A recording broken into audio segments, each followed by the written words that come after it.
Ready. Start. This bill does not fall part of what is called the Hindu Code series of bills. Nevertheless, it is connected with the various changes that are sought to be brought about so that it may be considered broadly speaking a part of that approach. During the last many years, this House and its predecessors have been considering this matter in various forms at least one, two, or three occasions. I gave an assurance to this House that we shall expedite this matter. But somehow or other, my assurance did not produce much effect on the situation, and in spite of our wishes, there has been delay. It is true that in a matter of this kind, one cannot rush on and one has to give every consideration to various viewpoints in this House as well as outside. Nevertheless, it is rather unfortunate that there has been such considerable delay. Therefore, it is a matter of peculiar satisfaction to me that we are at last coming to grips with these problems in the shape of this bill and one or two others that will follow. I am not a scholar enough to discuss the niceties of Hindu law, but I have dabbled in some broad study of law and custom and history and cultural developments.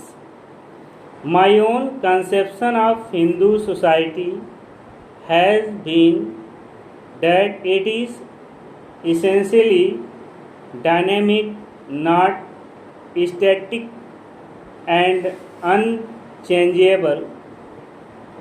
Indeed, the mere fact that it has lasted a long time is due to a certain dynamism which has enabled it to adapt itself to changing conditions. Gradually, Hindu society became rather static through the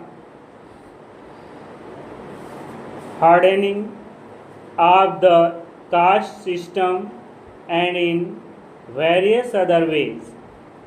This process was spread over hundreds of years and the final seal was set upon it with the advent of British government in this country.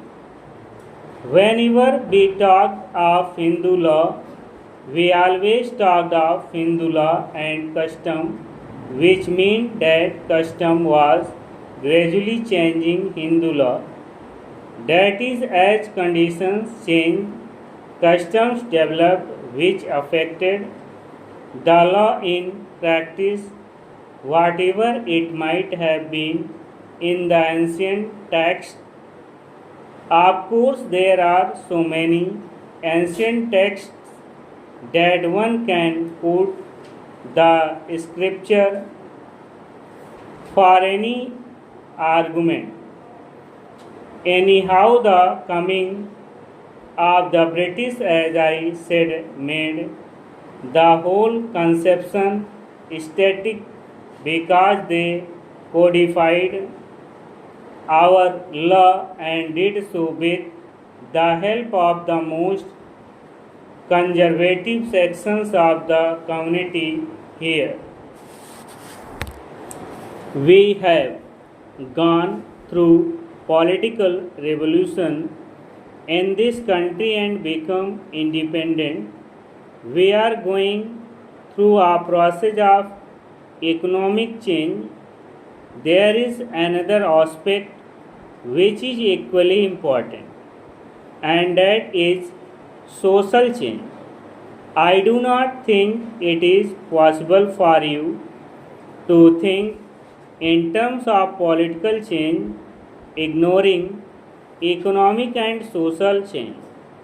Most people now admit that economic change is as necessary as political change, but some people seem to think that social change, using the word in a narrower context, is something entirely different from political and economic matters, and that social life can be kept a closed preserve.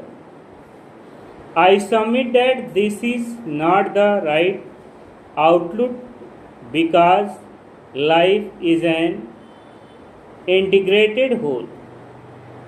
If the political context changes or the economic outlook varies, it follows that the social context also changes whether you wish it or not. Therefore, a true revolution in a country must take into account all the three aspects together.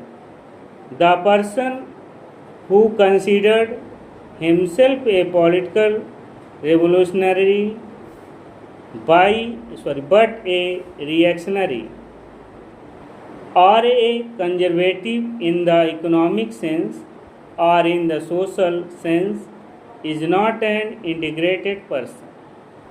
He lives in compartments. Take the problem of untouchability. I cannot quote the sacred books, but many people hold that the sacred books enjoined it on them. Nevertheless, we came to the conclusion long ago that it must be done away with, not only because it was unjust, but as Gandhiji repeatedly said, for the very survival of Hindu society. That is to say, this important social change became essential even from a narrower point of view of Hindu society itself.